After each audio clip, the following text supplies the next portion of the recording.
Is Khamzat Chimaev's career over? Today, we're going to take a look at some controversial things surrounding Khamzat, one of them being his crypto rug pull, alleged crypto rug pull that he just hit on the market, Smash Coin, this week, and his relationship with a certain political figure, you could say, that is allegedly why he is not allowed to get a travel visa to fight in the US, to fight in Europe, and why he's only being booked in Abu Dhabi and Saudi Arabia. So we're going to take a look at both of those. We're going to take a look at Khamzat's career to this point, and we're just going to have a conversation. Is Khamzat's career, as we know it, as we hoped it would be, cooked? So stick around to hear my thoughts on Khamzat Chimaev and the current situation that he's in right now in regards to his career and potentially some legal problems. So stick around. I'm Wyatt. This is Fight Society. Okay, so first we are going to start off with this tweet from Satoshi Club that says Khamzat Chimaev, at K Chimaev, a UFC fighter, promoted the token Smash Coin. After the tweet, the token dropped by 94%. Hey Jive Picks, MMA creator, I like his content a lot, says, bro is officially the GOAT at pulling out. Now, let's take a closer look just to see what's actually going on here, because, you know, these type of allegations regarding fighters, famous people, they get thrown around all the time. So let's take a closer look to see really just how close to Logan Paul is Khamzat. So this right here is from Ryan Harkness from MMAmania.com, says Khamzat Chimaev accused of pump and dumping his own Smash crypto coin. Recently, Chimaev urged all of his fans to buy a Sol-based meme coin called Smash. A day later, the coin cratered in value, leading to accusations of a rug pull. Now this says, here's your regular reminder to be careful when it comes to crypto coin investing, even if that crypto coin is being pushed by your favorite UFC fighter. Khamzat Chimaev is now being accused of participating in a crypto rug pull after encouraging his followers to buy meme coin called Smash. Boars pushed Smash across multiple social media networks, driving the token's value up to 0.01 Sol, or $1.35 in antiquated US dollars. What happened next will shock you. Not even 24 hours after the big push from Chimaev, there was a massive sell-off resulting in Smash dropping over 91% of its value to 0.004 Sol, or 53 cents USD, per token. High volatility in meme coins is nothing new, but people investigating the coin's blockchain are now accusing Khamzat of orchestrating a pump and dump. Noted crypto investigator Zach XBT explained, yesterday, Khamzat Chimaev and his team dropped a crypto coin called Smash and made multiple videos promoting it to his followers. In under 24 hours, he rugs the coin, meaning rug pull. He rugs the coin and steals up to $1 million from his fans that invested in the coin. And of course, the genius's honest team and himself actually got exposed for it, and people were able to track the scam right back to him with the exact wallet addresses he used. Khamzat went on to immediately delete all the videos that he made promoting the scam after he rugged. It's just sad to see someone go from being on the verge of superstardom to scamming his own fans for peanuts, Zach XBT concluded, because he likely only got a very small fraction of what was stolen. Now, it's worth noting that we aren't forensic crypto analysts over here, so we can't definitively confirm or deny these claims. But in a Twitter post, he lists the specific blockchain transactions that show it was an insider scam. And here's a quick explanation of it. It shows the giant drop, minus 94.12%, and it says, Khamzat, your team is incompetent, as you directly link to the team wallets with the insider wallets, buying up 78% of the supply. Why do all of you instantly nuke your reputation with meme coin scams? Summary: using timing analysis, 71% of insider and development team wallets were directly linked as they were funded by the same address on Ethereum. You guys can go back to this tweet. I'll link it in the description down below. There's a lot going on here. I'm not going to read all of it. And then the 712 Smash got dispersed to from each address to more addresses, which here's a map of it.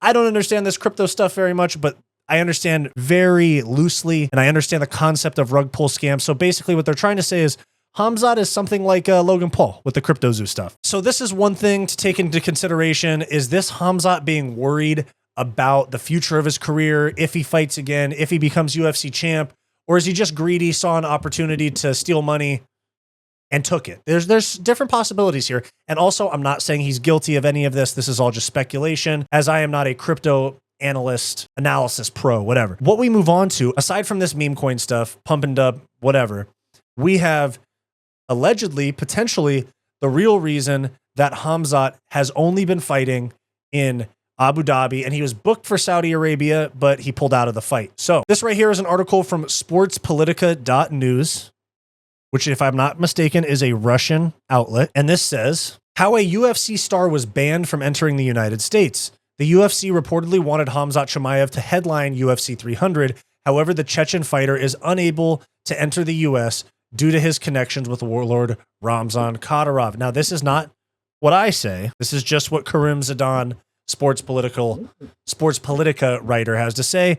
I'm going to give my thoughts on it, but this is by no means my opinion. This is just a information that's out there. In December 2023, wedged between posts showing solidarity with Palestine, Khamzat published a photo of himself standing side by side with Ramzan Kadyron. Khamzat said, "This man helped me return to life, not only for me and the entire Chechen people." Chimaev wrote in the caption accompanying the photo of the two men smiling while deep in conversation, "I would like to thank him for everything he has done and is doing for us and our people." This wasn't the first time that the UFC star has paid allegiance to Kadyrov. This list of crimes the Chechen dictator whose list of crimes include well-documented purges of sexual minorities, extrajudicial killings, forced appearances, forced conscription, and appalling acts of violence to quell all forms of dissent. Over the past few years, Chimaev has emerged as Kadyrov's favorite fighter, with pictures showing him whining, dining, and training alongside Kadyrov and his family. In exchange for his loyalty, Kadyrov has showered Chimaev in gifts, including several Mercedes vehicles, a luxury villa in the Chechen capital of Grozny, and helped facilitate Chimaev's marriage a few years ago. Chimaev's persistent endorsement of Kadyrov has stirred discontent within the MMA fanbase. Many of his followers inundate his Instagram comments, repeatedly bringing attention to Kadyrov's human rights violations whenever Chimaev shares a picture of him. A particularly striking comment on the aforementioned photo read, "Chimaev showing every day why he can't get a visa and likely won't be able to fight in the US again." The assertion stemmed from an interview released just before UFC 294 last October, during which Chimaev's jiu-jitsu coach, Alan Nascimento, disclosed that the fighter was encountering difficulties entering the United States. Consequently, Chimaev relocated to the UAE in hopes of mitigating his travel challenges. Chimaev just got a 10-year visa in Abu Dhabi and will apply for a type of passport here in the UAE, something like a citizenship that can be used for travels. Many Russian athletes are suffering with that. Chechens, Dagestani, Russians in general, but I think that things will start to flow for Chimaev soon and for other athletes too. Sports saves lives, he continued. To see athletes, people that have never committed any crimes and are just trying to live life in a positive manner and serve as example for the next generations, to pay the price and be unable to work because of the problems caused by other people, I don't think it's fair. I don't think it's right. People might condemn what I'm saying, but what does an athlete have to do with a war started by two people that have nothing to do with sports? While Nascimento presented Chimaev as the innocent victim of geopolitical circumstance due to Russia's invasion of Ukraine, there is more to the story. And first off, I want to say that, yes, of course, I don't agree with his coach. If you're tied to people that are technically war criminals, they're not going to let you travel to rival countries, non-allied countries. It obviously makes sense as to why he can't get into the US. It makes me think about Khamzat here. Does he think that the UFC is so ingrained with the Middle East now that he's like, forget it, I don't need to travel to the US to get number one contender fights, potentially title defenses, things like that? Does he just not want to fight that bad anymore? Has he been showered with gifts from Middle Eastern oil money, Ramzan Kadyron, all these people, where he's like, fuck it, man, they fuck with me anyway. I'm not going to fight. What are you talking about? Fight? Or do you guys see how sick I get when I fight? Stop playing. And this is part of what makes me think that is right here. You have just a fan that just walks up to Khamzat Chimaev. This was in October. This was during this was actually in September. This was about a month before UFC 294. And this is just some fan in Dubai just giving him a Rolex. No biggie.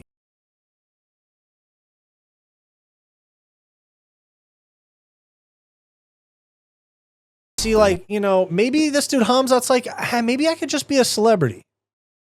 Maybe I don't need to fight. And there's also, you know, People say that he's out there. And this is not my opinion, but you know, even though he is a very religious man, there is rumors out there that he is very fond of the ladies and that he is very fond of partying. So I don't know if that's the truth. Bo Nickel said something about it. Darren Till disputed it. That's unconfirmed. It's just rumor. Just rumors.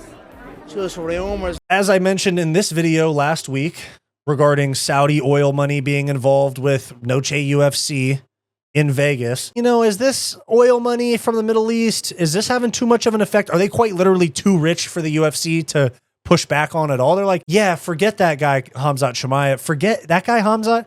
Forget him traveling to the US.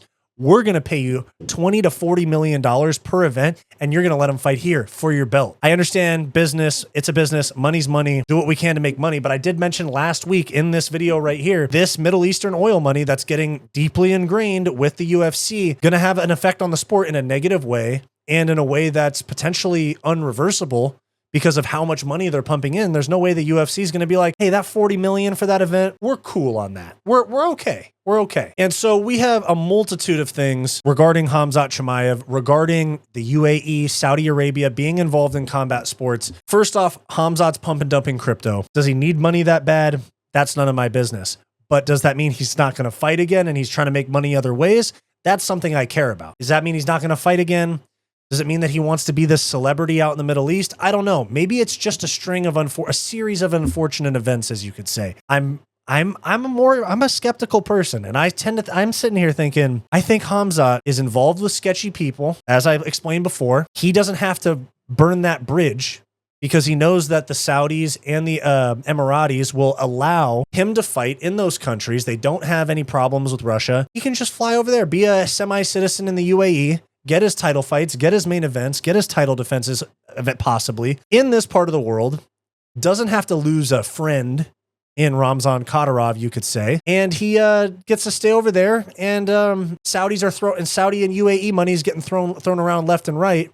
And it's having an effect on the UFC, on Khamzat, all of that. So that's my thoughts on it. I think Khamzat still fights again, but I don't think we see him fight in the US anytime soon. Because even if he's a travel visa from the UAE, whatever, the US is not going to let him in, which sucks for us as fight fans because I want to see this dude fight. He went from 5 fights in 60 days or 4 fights in 60 days to 4 fights in 4 years. Not a big fan of that inactivity. He's basically dimming his own star, which I don't think he should be doing. But you guys let me know down below. First off, Khamzat pump and dump scheme. Do you guys think it's real? Do you think he's at fault? Why do you think he did it? Second of all, Kadyrov. Do you think Khamzat should cut ties with him for the sake of his fighting career? 3, Middle Eastern oil money in the UFC. Is it having a negative effect? You guys let me know in the comments. Thanks for tuning in. I'll see you next time. Thanks for watching. Make sure to like and subscribe. And if you want extra content aside from my regular videos, make sure to become a channel member today to get access to members-only live streams and other bonus perks. Click the link in the description down below or click the join button on our channel homepage. If you're interested in non-MMA content from me, make sure to check out my personal channel, Wyatt's World.